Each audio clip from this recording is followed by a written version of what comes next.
Yeah. And I did the same thing with this book. This book. Yeah, let's talk about that then. So this is the entire Bible that Joseph Smith went through in order to have as a branch of his calling to. So this is basically the Joseph Smith translation or the inspired version of the Bible? Yeah. Joseph Smith was given as a branch of his calling to go through the Old and New Testament and to make some updates or corrections, the things that the evangelical or the Christian community would think would be heresy. How dare you touch the Bible? You're not going to do that. So, but he was commanded, part of his branch is to go and start correcting things. So as an example, his first thing outside of the Book of Mormon, now the church is established in 1830 in April. Now in June, he's getting this vision of Moses, which is a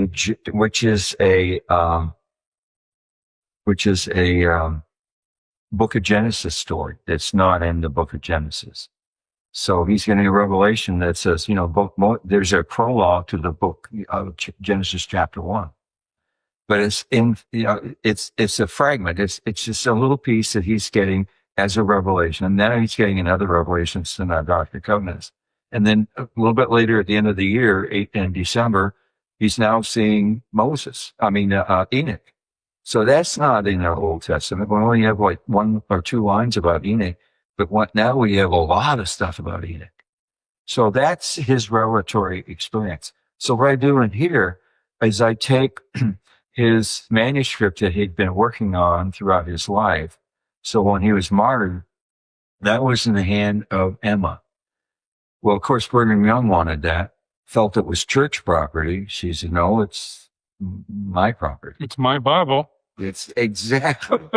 So she waited to their son, Joseph III, became of age. He became then the leader. And then he knew that the commandment. So I'll read the commandment to you. It's in our Doctrine and Covenants. Those who are LDS will be able to read this. But I have a chart in here that I show in here. So when you get my book, I'm going to do a timeline. So this page here is how the Lord is interacting with Joseph through the Doctrine and Covenants that we can read. Oh, that's interesting. So what I have is in June, he gets the vision of Moses. In June and October, it's the prophecy of Enoch. December 7th, a commandment that you and Sidney shall write for Joseph Smith the scriptures that shall be given even as they are in mine own bosom. That's in December 1830. Then February 31, thou shalt ask, and my scriptures shall be given as I've appointed. So I go through that whole list. He's involved, the Lord is involved with telling Joseph Smith, you're going to go here, now stop what you're doing, now go to the New Testament. Okay, then he'll say this.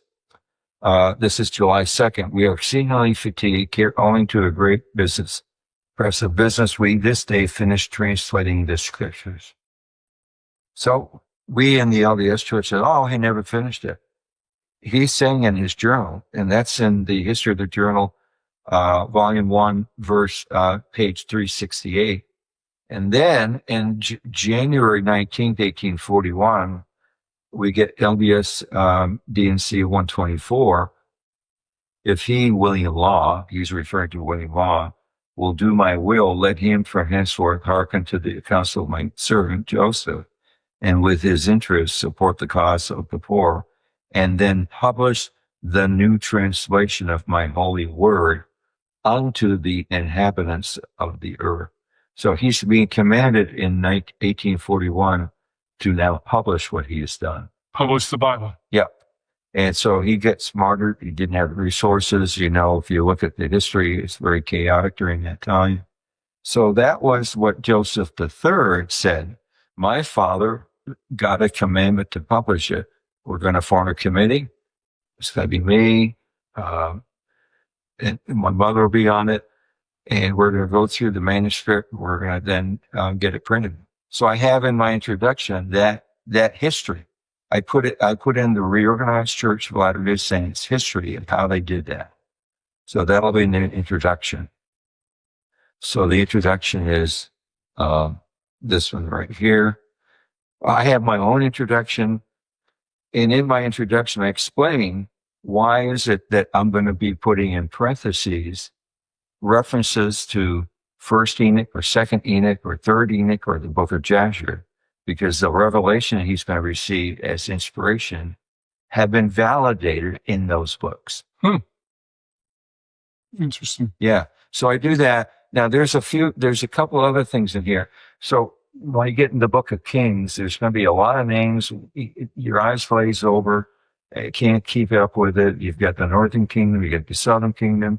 So I have this chart. Okay. And it's just a way to show, where it's like a flow chart that says how this is going to happen. I also have, which I think is a very good, I'm so familiar with the software because of all the books I've done that I can handle it really quickly to do what I want to do. So I visualize when you get to the Book of Ruth, this is what I'll say. It says, now these are the generations of Pharez. Pharez begat Hezron, and Hezron begat. And I guarantee you 99.99999% of the people will just skim over that. Their eyes will glaze over. I'm not interested because there's too many begats and names I can't remember. Right. So what I do is I put a flow chart. Oh, there you go.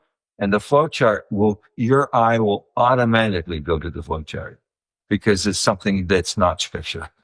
It's visual, right? Mm-hmm. So what I do on one side, it starts out with Abraham, with his son Isaac. The firstborn, Isaac, gets cast out. And then goes to Jacob. And of course, his twin brother, Esau, he gets cast out.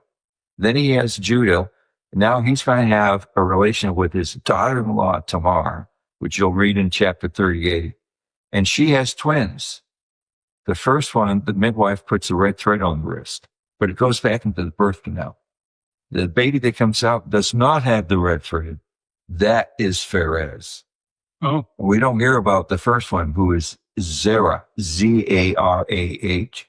And we have something like that in our Book of Mormon, don't we? Zerah and Emma. So we don't hear much about Zerah. He's really the firstborn. He's kind of cast out.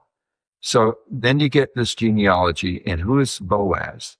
Well, Boaz comes from Judah, but who does he marry? He marries Ruth. This is a Book of Ruth.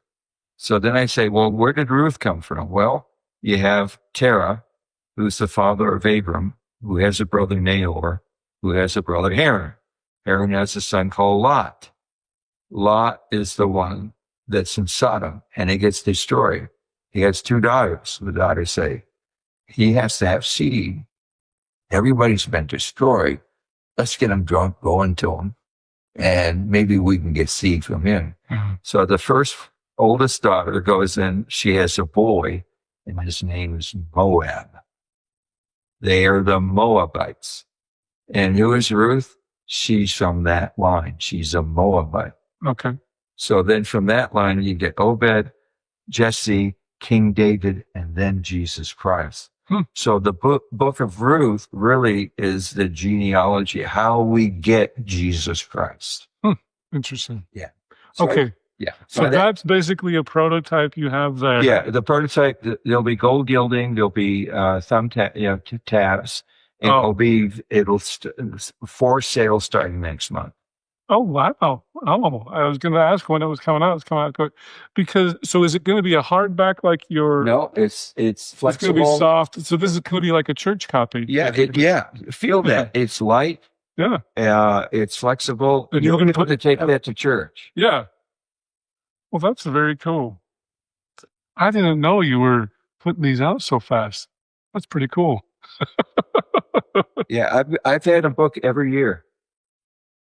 Well, this is 2 in a year, haven't it? Or did that come out last year? That came out last year. Oh, it did. Okay. Wow. How do you keep up on it so fast? Well, I'm 74 years old. What are you doing in your life?